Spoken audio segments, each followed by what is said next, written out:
오늘은 이제 계시록을 잠시 오늘 한 박자 쉬고요. 오늘은 좀 은혜를 나누길 원합니다. 오늘은 성령을 모신 자의 능력에 대해서 말씀하겠습니다. 자, 성령님은 우리의 또 다른 보혜사시죠. 그 성령님은 우리 밖에 계시나요? 안에 거하시나요? 우리 안에 거하시는 성령이십니다. 그래서 제가 요한복음 14장 말씀으로 예수님께서 성령님을 어떻게 소개했는가, 그 소개의 말씀을 좀 읽어드리겠습니다. 내가 아버지께 구하겠으니 그가 또 다른 보혜사를 너희에게 주사 영원토록 너희와 함께 있게 하리니 그는 진리의 영이라. 그가 또 세상은 능히 그를 받지 못하나니 이는 그를 보지도 못하고 알지도 못함이라. 그러나 너희는 그를 아나니 그는 너희와 함께 거하시며 또 너희 속에 계시겠습니다. 내가 너희를 고아와 같이 버려두지 아니하고 너희에게로 오리라. 조금 있으면 세상은 다시 나를 보지 못할 것이로되 너희는 나를 보리니 이는 내가 살아있고 너희도 살아있겠습니다. 자, 우리가 성령을 받은 자가 예수님을 볼 수 있습니까? 없습니까? 볼 수 있어요. 그날에는 내가 아버지 안에 너희가 내 안에 내가 너희 안에 있는 것을 너희가 알리라. 나의 계명을 지키는 자라야 나를 사랑하는 자니 나를 사랑하는 자는 내 아버지께 사랑을 받을 것이요 나도 그를 사랑하여 그에게 나를 나타내리라. 주님은 여러 방면으로 자기를 사랑하는 자들에게 계시해 줍니다. 가룟 아닌 유다가 이르되 주여 어찌하여 자기를 우리에게는 나타내시고 세상에는 아니하리 하시나이까. 예수께서 대답하여 이르시되 사람이 나를 사랑하면 내 말을 지키리니 내 아버지께서 그를 사랑하실 것이요 우리가 그에게 가서 거처를 그와 함께하리라. 나를 사랑하지 아니하는 자는 내 말을 지키지 아니하나니 너희가 듣는 말은 내 말이 아니요 나를 보내신 아버지의 말씀이니라. 내가 아직 너희와 함께 있어서 이 말을 너희에게 하였거니와 보혜사 곧 아버지께서 내 이름으로 보내실 성령 그가 너희에게 모든 것을 가르치고 내가 너희에게 말한 모든 것을 생각나게 하리라. 아멘. 아멘이시죠? 평안을 너희에게 끼치노니 곧 나의 평안을 너희에게 주노라. 내가 너희에게 주는 것은 세상이 주는 것과 같지 아니하리라. 너희는 마음에 근심하지도 말고 두려워하지도 말라. 내가 갔다가 너희에게로 온다는 말을 너희가 들었나니 나를 사랑하였더라면 내가 아버지께로 감을 기뻐했으리라. 아버지는 나보다 크심이라. 이제 일이 일어나기 전에 너희에게 말한 것은 일이 일어날 때에 너희로 믿게 하리 함이라. 이후에는 내가 너희와 말을 많이 하지 아니하리니 이 세상에 임금이 오겠음이라. 그러나 그는 내게 관계할 것이 없으니 오직 내가 아버지를 사랑하는 것과 아버지께서 명하신 대로 행하는 것을 세상이 알게 하려 하심이라. 일어나라 여기를 떠나자 하시니라. 아멘. 자, 일이 일어나기 전에 예수님께서 성령님에 대해서 소개했습니다. 그 성령님을 저와 여러분이 마음 가운데 지금 모시고 있고, 성령님은 우리를 인을 치셨죠. 우리에게 인을 치셨습니다. 성령님은 또 다른 보혜사시고 우리 안에서 영원히 떠나시지 아니하고 거하시는 하나님이십니다. 초대교회 성도들은요 지금처럼 멋있게 제본된 성경을 구경도 못하고 살았습니다. 심지어 성경조차 구경도 못했습니다. 초대교회와 100년 동안은 마태복음이 기록되어서 이 교회 저 교회로 돌려졌기 때문에 성경이 누구 손에 있는지는 알 수도 없었습니다. 성경을 통해서 예수님을 우리만큼 알지를 못했어요. 그럼에도 불구하고 그들이 우리보다 그렇게 능력 있고 풍성한 삶을 살 수 있었던 이유가 무엇입니까? 그들은 성경에 있는 예수님은 잘 몰라도 사도들 그리고 속사도들을 통해서 전해 듣고 또 그 성령님을 믿음으로 성령이 역사하심으로 내 안에 계시는 그 예수님을 너무나 잘 알고 있었다는 겁니다. 아멘. 누가 그들의 기도와 누가 그들의 찬송을 또 전도를 기쁨을 감사를 소망을 억누를 수 있습니까? 억누를 자 없어요. 결국 300년이 채 안 되어 로마 제국도 가난한 그리스도인들 앞에서 굴복하고 말았습니다. 어떤 능력으로요? 성령의 능력입니다. 그 성령님이 지금 저와 여러분에게 함께하고 계세요. 우리에게는 지금 오직 성령입니다. 오직 성령이 너희에게 임하시면 내 증인이 되리라 했습니다. 로마서 8장 35절에 누가 우리를 그리스도의 사랑에서 끊으리요? 환난이나 공고나 박해나 기근이나 적신이나 위험이나 칼이랴. 기록된 바 우리가 종일 주를 위하여 죽임을 당하게 되며 도살당할 양같이 여김을 받았나이다 함과 같으니라. 그러나 이 모든 일에 우리를 사랑하시는 이로 말미암아 우리가 넉넉히 이기느니라. 내가 확신하노니 사망이나 생명이나 천사들이나 권세자들이나 현재일이나 장래일이나 능력이나 높음이나 깊음이나 다른 어떤 피조물이라도 우리를 우리 주 그리스도 예수 안에 있는 하나님의 사랑에서 끊을 수 없느니라. 아멘. 우리가 하나님을 사랑하면 하나님의 사랑에서 끊을 자가 없습니다. 내 안에 계시는 예수님과 나를 갈라놓을 자가 없다는 말씀이죠. 그 어떤 어려움이 와도 나를 사랑하시는 그 예수님으로 말미암아 우리가 넉넉히 이겨나갈 수 있습니다. 그리스도 예수 안에 있는 하나님의 사랑, 그 놀라운 사랑, 그 사랑은 모든 것을 견딜 수 있는 우리의 힘의 원천입니다. 아멘. 여러분 이것을 믿으세요? 모든 것을 견딜 수 있는 힘의 원천은 하나님의 사랑입니다. 빌립보서 4장 12절에 나는 비천에 처할 줄도 알고 풍부에 처할 줄도 알아. 모든 일 곧 배부름과 배고픔과 풍부와 궁핍에도 처할 줄 아는 일체의 비결을 배웠노라. 여러분 많은 사람들은 배고픔보다 배부름을 원합니다. 그리고 가난함보다 풍부를 원하죠. 그러나 하나님은 그렇게 하지 않습니다. 자기를 사랑하시는 자들을 위해서 궁핍과 풍부, 비천에 처하는 모든 것도 일체의 비결을 가르쳐 주시는 분이세요. 그래서 결국은 어때요? 내게 능력 주시는 자 안에서 내가 모든 것을 할 수 있느니라. 그런 세상이 감당할 수 없는 사람이 되게 만드시는 겁니다. 아멘. 부유하든지 가난하든지 그 어떤 형편 속에서도 자족하기를 배운 사람은 세상에 그 누가 감당할 수 있겠습니까? 우리가 룻기서를 봐도 네가 어린 자나 뭐라고 그랬죠? 젊은 자나 부한 자나 그런 거에 관여하지 아니하고 계속 보아스를 따라다녔던 것을 칭찬했어요. 아멘. 예수 믿는 사람은요 그 누구든지 세상에서 바로 이러한 존재인 겁니다.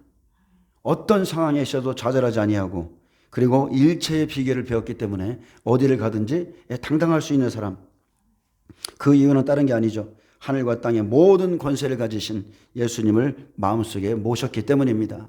그리고 특별히 나의 계명을 지키는 자, 그 사람에게 자기를 나타내신다 약속했죠. 아버지와 예수님과 성령께서 그 사람 안에서 거하신다고 약속했습니다. 그 사람 안에 거처를 두고서 그에게 나를 나타내리라, 알게 하리라. 여러분께서 아직도 이러한 평안이 없으시다면 이렇게 기도하시기를 바랍니다. 주님, 제가 예수님을 이 시간에 마음으로 믿습니다. 살아계신 주님이 내 마음에 와 계신다고 약속하셨으니 제가 그 예수님을 모시고 살고 싶습니다. 그 성령의 손에 붙들려 세상을 넉넉히 살아가고 싶습니다. 때론 세상에서 저는 고아처럼 너무 외롭고 두렵고 이길 힘이 없을 때도 있습니다. 어떻게 이 문제를 이기고 일어서야 할지 모르겠습니다. 성령님, 저를 도와주옵소서. 제 안에 들어와 주옵소서. 제가 주님을 믿기를 원합니다. 여러분 이렇게 기도하세요. 이렇게 나의 연약함을 올려드리고 내가 주님을 믿기 원한다 이렇게 구하면 성령이 여러분 안에 임하실 줄 믿습니다. 살아계신 그 능력이 하나님이 여러분과 함께 하실 줄 믿습니다. 여러분 우리가 그런 소리 많이 들었죠. 이런 얇은 종이 하나는 금방 찢을 수 있습니다. 그러나 이 종이를 두터운 콘크리트 벽에 붙여보십시오. 아니면 이 자리에 딱 붙여보세요. 함부로 그 종이를 찢거나 뜯을 수가 없습니다. 강하고 두터운 콘크리트가 그 종이와 붙어있기 때문입니다. 마찬가지로 개인도 조그마한 일에도 연약하고 바들바들 떠는 연약하기 그지없는 인생이지만 죄와 사망을 이기시고 또 하늘과 땅의 권세를 가지신 만유의 주 예수 그리스도가 우리 안에 오심으로 예수님과 하나 된 사람, 그러므로 그 사람은 이제 세상이요 그를 찢을 수가 없다는 거예요. 아무나 그를 찢거나 그를 꺾을 수가 없다는 겁니다. 아멘. 어떻게 해요? 여러분이 예수님께 붙어 있으면, 예수님이 우리의 철벽이 되시고 불성각이 되어주시면 아무도 우리를 꺾거나 넘어뜨릴 사람이 없습니다. 우리 삶에는 감당 못할 시험이 찾아옵니다. 갑자기 실직을 당할 수도 있고요. 자녀 문제로 인해서 엄청난 고난을 받을 수도 있습니다. 예기치 못한 질병이 찾아와서 가정이 풍지박산 날 수도 있고, 어떤 때는 사업이 부도나고 너무나 가난해져서 눈앞에 깜깜해지는 일이 생길 수도 있습니다. 그게 바로 우리의 인생이죠. 예수님을 믿거나 안 믿거나 우리는 이런 일을 겪습니다. 그렇기 때문에 나만 이 일을 당하는 것처럼 이상하게 여기지 마시고 주님의 손을 붙잡고 여러분 이기시길 바랍니다. 주님이 우리를 일어서게 하시는 분입니다. 저 찬양의 가사처럼 왜 나만 겪는 고난이냐고 불평하지 마시고 주님이 우리의 손을 붙들고 일어나게 하시는 분이라는 거 꼭 기억하세요. 이런 일을 누가 먼저 당하는가? 이것은 시간 차이입니다. 나이를 조금씩 이제 먹어가 보니까 왜 어른들이 50견을 조심해라 이렇게 또 이렇게 연륜이죠. 50세가 되면 50견이 오더라고요. 그리고 그렇게 나이 먹어가면서 오는 모든 질병들이 나에게는 안 올 것 같은데 오는 것을 보면서 야 참으로 인생이 허무하고 앞서간 모든 사람들의 말을 참 더 귀담아 들어야 되겠다 이런 생각을 해봅니다. 어쨌든 간에 누가 먼저 당하는가 이런 시간 차이의 문제일 뿐이지 세상을 살다 보면 누구나 한 번씩 겪는 일입니다. 그럼에도 우리는요 그런 것들로 인해서 꺾이지 않습니다. 왜 그래요? 내 안에 성령님이 계시기 때문입니다. 살아계신 예수 그리스도가 내 안에 거하시기 때문입니다. 여러분 그분은 강하세요. 그분은 강하신 분이십니다. 그분이 주시는 능력만 입으면 아무도 나를 꺾지 못합니다. 자 여러분 제가 예화를 하나 들겠습니다. 이름만 대면 누군지 금방 알 수 있는 한 분의 이야기인데 자 그는 어머니와 사랑하는 세 형님들이 차례로 급사하는 것을 보았습니다. 제가 이 말을 하는 것은 자, 잘 들어보세요. 여러분에게 많은 어려움과 아픔들이 있습니다. 각자의 아픔들이 있어요. 근데 이분의 아픔과 여러분의 아픔을 한번 비교해 보시고 그리고 이분이 어떻게 일어섰는지 그것을 한번 살펴보시기를 은혜 받으시길 축복합니다. 자, 그런 어머니와 사랑하는 세 형님들이 차례로 급사하는 것을 보았습니다. 6.25 때는 아버지와 가족들이 눈앞에서 공산당에게 학살당하는 것을 목격했습니다. 그는 8.15와 또 6.25의 사선을 수없이 헤매다가 기적적으로 살아남았습니다. 어린 시절 사랑하는 잘생긴 동생 하나가 불놀이를 하다가 불에 타 죽던 그 밤 그는 그 죽어가는 동생이 당하는 고통과 숨막히는 슬픔을 그 자리에서 체험했습니다. 또한 다른 동생 하나가 집 근처 벌목 현장에서 놀다가 나무 더미에 치여 죽는 것도 보았습니다. 몇 해 전에는 고등학교 교장으로 봉직하던 착하디 착한 동생이 10살부터 16살까지 줄줄이 있는 딸 넷을 남겨두고 간암으로 죽는 아픔도 겪었습니다. 그 후 1년이 지난 후에는 딸이 위암으로 157일 동안 고통을 겪다가 두 어린 딸을 부탁한다는 말을 남기고 죽는 참혹한 비극을 당했습니다. 그 다음 해에는 동생과 재수가 죽고 막내 동생은 강경화로 시한부 인생을 살고 있습니다. 고아원을 차려야 될 정도로 모두가 다 자기에게 자녀들을 맡기고 떠났습니다. 그가 이 이야기를 썼을 때는 환갑을 맞이하는 나이였습니다. 얼마나 여러분 기막힌 상황입니까? 환갑을 겨우 환갑을 맞이하는 나이에 이 모든 것을 경험했다는 거예요. 만약 저와 여러분이 그분이 겪는 사건을 하나라도 겪는다면 아마 주눅이 들어서 일어나지도 못할 것입니다. 그러나 연이어 줄줄이 온 비극을 겪으면서도 그분은 이렇게 고백했습니다. 정직하게 고백한다면 나는 하나의 얼굴로는 웃고 다른 얼굴로는 웁니다. 내 영은 주님을 찬양하고 기뻐하고 감사하며 깊은 곳에서 샘물같이 환희가 솟습니다. 그러나 다른 마음의 하늘에서는 비가 끊임없이 내리고 있습니다. 내 옆을 보면 정신 착란증에 걸릴 것 같고 위를 보면 현기증이 납니다. 내 안을 들여다보면 죄와 추악한 것들이 있고 과거는 회한과 슬픔뿐이고 미래는 안개처럼 불확실하고 불안합니다. 그러므로 나는 주님만 바라보아야 합니다. 아멘. 그러므로 나는 주님만 바라보아야 합니다. 과거는 아무리 더럽고 아프고 서러워도 내일과 새해와 미래는 때묻지 않은 순수한 페이지, 무한한 잠재적 가능성, 공주 같은 처녀성이 백지같이 열려 있습니다. 시집가는 처녀처럼 새 날을 맞이하여 새 집에서 새 살림 꾸려 새 사랑을 살자. 한 해 한 해를 사는 것이 아니라 하루하루 사는 것도 아니라 한 발짝 한 호흡 주님을 사랑하며 창세기의 첫날처럼 날마다 영원한 첫사랑으로 살자. 주님을 호흡하며 살자. 내게 깊은 위로와 감사와 찬송과 평안이 있다. 그것은 내게서 나온 것이 아니라 성령이 은혜로 내게 주신 것들이다. 아멘. 여러분, 얼마나 대단합니까? 이게 바로 주님을 모시는 사람의 모습입니다. 이분이 바로요, 한국 대학생 선교회 CCC의 김중군 총재님의 이야기입니다. 그 많은 눈물 골짜기를 거쳐오면서 희한한 기쁨을 체험하고 하늘을 향하여 마치 처녀가 새 살림을 꾸미듯이 새로운 인생을 바라보면서 한 걸음 한 걸음 그렇게 옮길 수 있었던 그 초인간적인 능력이 어디서 나왔겠습니까? 대답은 간단합니다.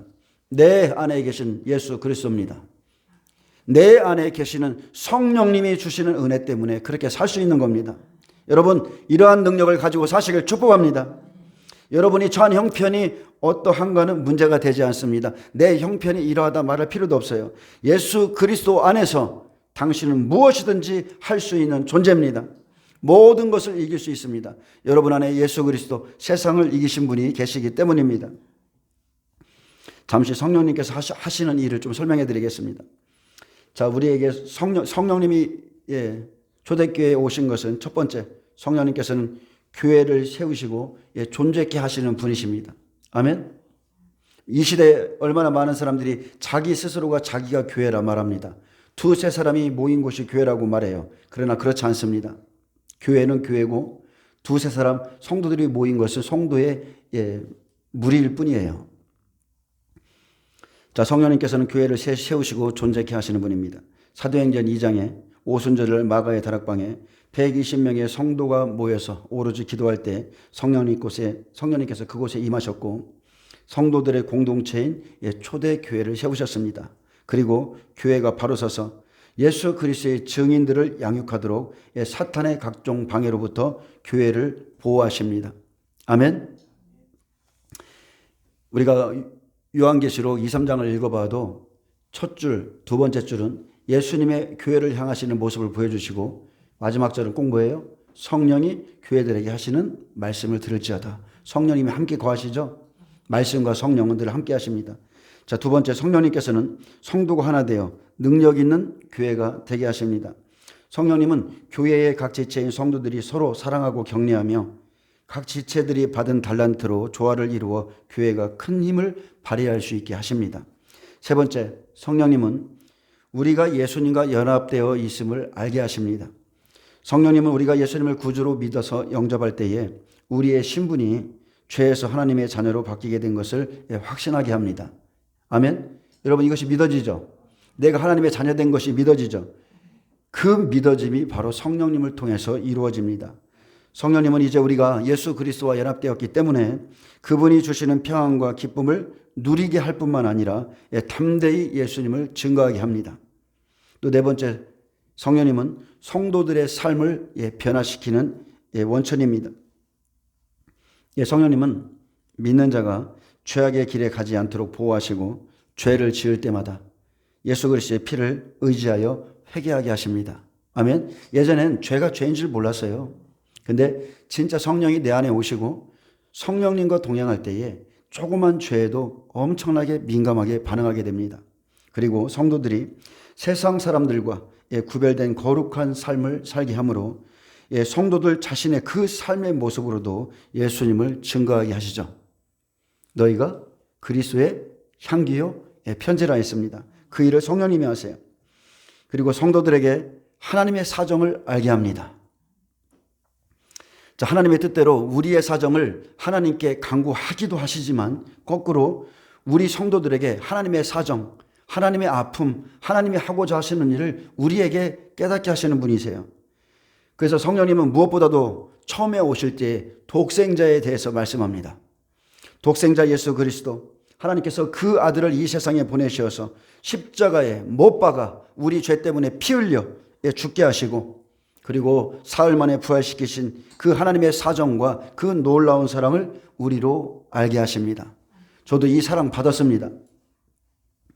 성령을 받고 한 달도 안 돼서 어느 날 하루 환상이 열어졌는데 십자가에 팔 벌리고 그 고통받으시는 예수님을 그냥 영안이 열린 지 1시간 동안 보고서 통곡했던 적이 있었어요. 그 사랑 때문에 제가 지금 이 자리에 서 있는 것이고, 그래서 성도들로 하여금 억지로가 아니죠. 그 은혜에 감사해서 기쁨으로 헌신하고 기쁨으로 예수님을 증거할 수 있게 만드시는 분이 바로 성령이십니다. 또 6번째, 성도가 복음을 증거할 때 예수님의 말씀을 깨닫고 예수님의 말씀을 기억나고 생각나게 하시는 분이 성령이시죠. 요한복음 14장 26절입니다. 보혜사 곧 아버지께서 내 이름으로 보내실 성령, 그가 너희에게 모든 것을 가르치고 내가 너희에게 말한 모든 것을 생각나게 하리라. 이 말씀 그대로 성령님은 우리가 예수 그리스도의 복음을 증거할 때 예수님께서 우리에게 가르쳐 주신 말씀을 생각나게 할 뿐만이 아니라, 누가복음 12장 11절 말씀처럼 사람이 너희를 회당이나 위정자나 권세 있는 자 앞에 끌고 가거든 어떻게 무엇으로 대답하며 무엇으로 말할까 염려하지 말라. 마땅히 할 말을 성령이 곧 그때에 너희에게 가르치시리라 하시니라. 아멘.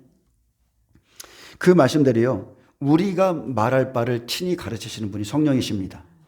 우리가 알 바를 알지 못해서, 기도할 바를 알지 못해서 헤매일 때도 성령이 우리를 위해서 간구해 주시고, 우리가 도대체 무슨 말을 해야 되는지 저 위정자들 앞에서, 우리를 죽이고자 하는 자들 앞에서, 우리를 대적하는 자들 앞에서 할 말 때문에 염려할 때에 우리 안에서 예수님의 말씀이 툭툭 올라오면서 그분의 말씀이 거기에서 살아서 역사하는 것을 경험할 수 있습니다. 또 7번째, 다양한 은사와 능력을 주시고 예수님을 증거하게 하시죠. 자, 성령님께서는 믿는 자들이요, 예수님을 전하려는 열망이 있을 때에 그 각 사람의 믿음에 따라서 알맞게 필요 적절한 은사와 능력을 부어주십니다. 어떻게 해요? 각 사람의 믿음의 분량대로, 감당할 만한 그 분량대로 그 사람에게 은사를 줘서 예수님을 증거하게 하시죠. 또 8번째는 하나님의 말씀의 뜻이 무엇인지를 알고자 기도하면 성령님께서 깨닫게 하십니다. 이게 참 놀라운 겁니다. 그러나 요한복음 15장 26절입니다. 15장 26절에 보면 내가 아버지께로부터 너희에게 보낼 보혜사 곧 아버지께로부터 나오시는 진리의 성령이 오실 때에 그가 나를 증언하실 것이요. 자, 성령이 어떤 분이시라고요? 진리의 성령. 또 요한복음 16장 13절에 그러나 진리의 성령이 오시면 그가 너희를 모든 진리 가운데로 인도하리니 그가 스스로 말하지 않고 오직 들은 것을 말하시며 장래일을 너희에게 알리시리라. 아멘.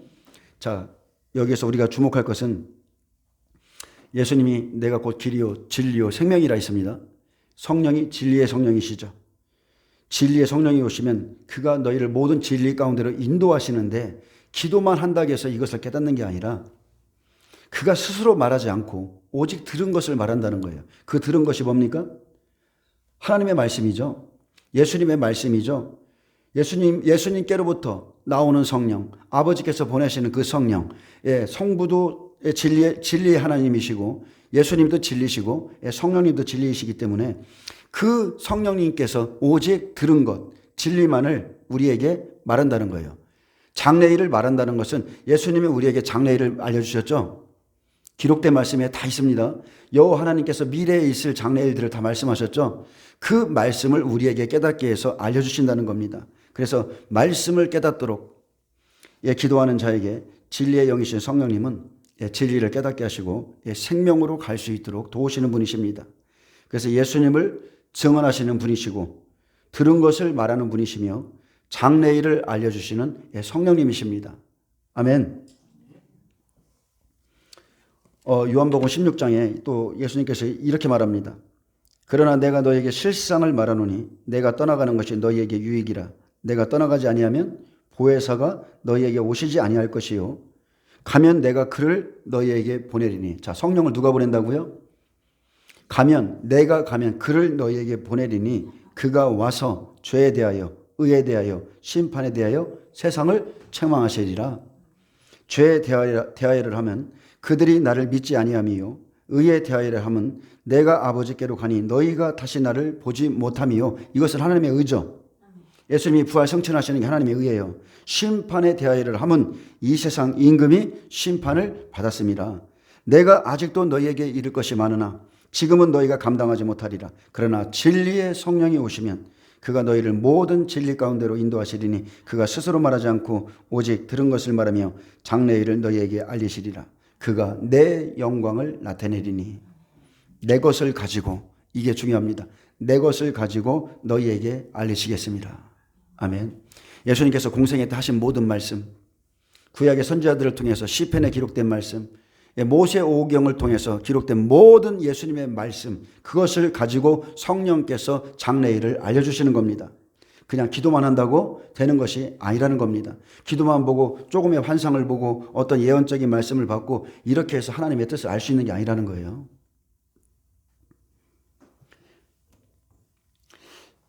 여러분 성령을 받으셨죠? 그러면 성령님을 철저히 의지하시길 축복합니다. 그리고 성령께서 바울은 이렇게 말했습니다. 내가 먼저 받은 것을 너희에게 전하였노니 이렇게 말했죠. 그렇기 때문에 여러분은 첫째, 교회의 지도자로부터 여러분은 부지런히 배우셔야 됩니다. 강대상에 세워진 자가요, 부족한 것 같아도 여러분이 겪는 어떤 사정과 아픔과 여러 가지를 다 겪어봤고, 그리고 먼저 된 자입니다. 설명을 조금 못하지만, 부족하지만, 그래도 하나님으로부터 말씀을 받은 게 있기 때문에 남자로서 지금 생명의 씨를 지금 던지고 있는 겁니다. 아멘. 시대마다 하나님께서는 선지자들을 세우셔서 계속 가르치셨습니다. 7교회를 봐도 교회에 종을 세우셨고 내 사자를 보내어 이것들을 증언하게 하셨다고 그랬죠. 그래서 지도자는 매일 가르쳐야 되기 때문에 끊임없이 연구하는 존재입니다. 끊임없이 하나님 말씀 앞에 붙어 있어야 되는 존재예요. 왜 그렇습니까? 성도들이 거룩함을 입는 이유는 딱 하나밖에 없어요. 능력도 아니고 은사도 아니고 예언도 아니에요. 성도들이 거룩함을 입는 것은 오직 말씀과 기도로 거룩하여 지밀합니다. 말씀을 깨달아야 내 죄가 보이고 기도함으로 인해서 성령이 역사하심으로 내 삶에 열매가 맺히죠. 자, 두 번째는 여러분 말씀을 사모하고 기다리시길 바랍니다. 여러분 이렇게 성경을 탁 폈어요. 금방 깨달아집니까? 안 깨달아져요. 주여 나에게 가르쳐 주옵소서. 예수님의 제자들이요, 군중들과 함께, 예수님이 군중들과 함께 다닐 때에 제자들이 그 군중 가운데 나와서 따로 항상 예수님께 물었습니다. 주님, 이 비유가 무슨 뜻입니까? 왜 이 비유를 말씀하시나이까? 항상 그래서 물었어요. 그래서 비유로 말씀하는 이유가 있다고 그랬죠. 그들의 눈으로 보지 못하고 귀로 들어도 듣지 못하고 마음으로 깨닫지 못하게 하려 함이라, 이렇게 말했어요. 누군가는 듣고 누군가는 하나님의 말씀을 못 듣는다는 겁니다. 그리고 예수님 12제자들처럼 예수님께 조용히 와서 그렇게 물었던 자들에게 예수님은 세밀하게 하나씩 당신의 뜻을 가르쳐 주었습니다. 지금도 마찬가지입니다. 성령님은 우리에게 가르쳐 주시는 분입니다. 그렇기 때문에 한두 마디 또 기도한다고 금방 하나님의 말씀이 귀에 쏙쏙 들어오는 것도 아닙니다. 말씀을 깨닫기 위해서 마음을 열어야 되고 말씀을 봐야 됩니다. 말씀을 사모해야 되죠. 그리고 기다려야 됩니다. 말씀 속에 엎드려 있으면 말씀의 은혜를 받아요. 성령의 은사 중에 첫 번째가 뭐예요? 지혜의 말씀, 지식의 말씀이에요. 하나님은 그것을 주기를 기뻐하시는 분이십니다. 베드로전서 2장 2절에 갓난아기들 같이 순전하고 신령한 젖을 사모하라. 이는 이로 말미암아 너희로 구원에 이르도록 자라게 하려 함이라. 자, 사모한다는 뜻, 갈망한다는 뜻은요, 얻고 싶어서 가슴이 터질 듯이 그렇게 원한다는 뜻입니다. 나는 정말로 그것을 원합니다. 그러면 거기에 시간을 쏟겠죠. 신령한 젖을 사모한다는 것은 구원을 이루어가는 것에 대한 영적인 갈급함이 있어야 된다는 것입니다. 시편 42장 1절에 하나님이여 사슴이 시냇물을 찾기에 갈급한 같이 내 영혼이 주를 찾기에 갈급하니이다. 갈급함이나 사모함이나 같은 뜻인데 한마디로 정의한다면 목마른 겁니다. 예수님으로 목마른 거예요. 이 목마름을 가진 자를 주님은 아시죠. 여러분 남녀가 사랑에 빠지면 입을 열지 않아도 알죠. 눈빛만 봐도 알죠. 저쪽에서 와도 수많은 사람들이 지나갈지라도 내 여인의 모습은 금방 알 수 있고 금방 드러나는 겁니다. 마음은 영입니다. 하나님은 영이시니 주의 영이 있는 곳에는 자유함이 있다 하셨는데 주님은 영이시기 때문에, 우리의 마음은 영이기 때문에 주님을 찾는 갈급한 그 영은 주님 아시죠? 압니다. 사마리아 지역을 통과해야 하겠는지라. 자, 이 의지를 가지신 것은 사마리아 여인이 그 야곱의 우물에 나와서 메시아 선지자라 하는 자, 자기의 진정한 남편을 매일 사모했기 때문이에요. 그 갈급함을 예수님이 보신 겁니다. 사랑하면 서로 말하지 않아도 갈급한 자는 그냥 알 수 있는 겁니다. 저도 여기서 말씀을 증거하지만 말씀이 떨어지는 게 보여요. 누군가에게는 들어가고 누군가에게는 돌짝각같이 아예 튕겨 나오는 거 다 느낄 수 있습니다. 셋째로는 여러분, 말씀을 순종해야 됩니다. 말씀을 깨달았으면 듣는 것으로 끝나는 게 아니라 이제는 순종하셔야 돼요. 말씀이 마음의 밭에 뿌려지면 뿌리가 내리고 자라야 되는 겁니다. 자란다는 건 다른 게 아니죠. 순종하는 자가 된 것입니다. 조그만 하나님의 말씀에도 순종하는 자, 그가 자란 자입니다. 자, 그리고 주님의 말씀 그대로 하나님을 사랑하는 자는 그의 계명, 그의 말씀을 지키고 사랑합니다. 다시 한번 읽어드릴게요. 나의 계명을 지키는 자라야 나를 사랑하는 자니, 나를 사랑하는 자는 내 아버지께 사랑을 받을 것이요 나도 그를 사랑하여 그에게 나를 나타내리라. 그에게 나를 나타내리라. 아멘. 믿으세요? 여러분이 주님을 사모하고 영으로든 말씀으로든 주님을 갈망하고 있다면 그분이 우리에게 자신을 나타내는 것을 기뻐합니다. 어쨌든 간에 여러분, 사슴이 시냇물을 찾듯이 그 갈급함을 가지시길 축복합니다. 요한복음 14장 21절, 나의 계명을 지키는 자라야 나를 사랑하는 자니, 나를 사랑하는 자는 내 아버지께 사랑을 받을 것이요 나도 그를 사랑하여 그에게 나를 나타내리라.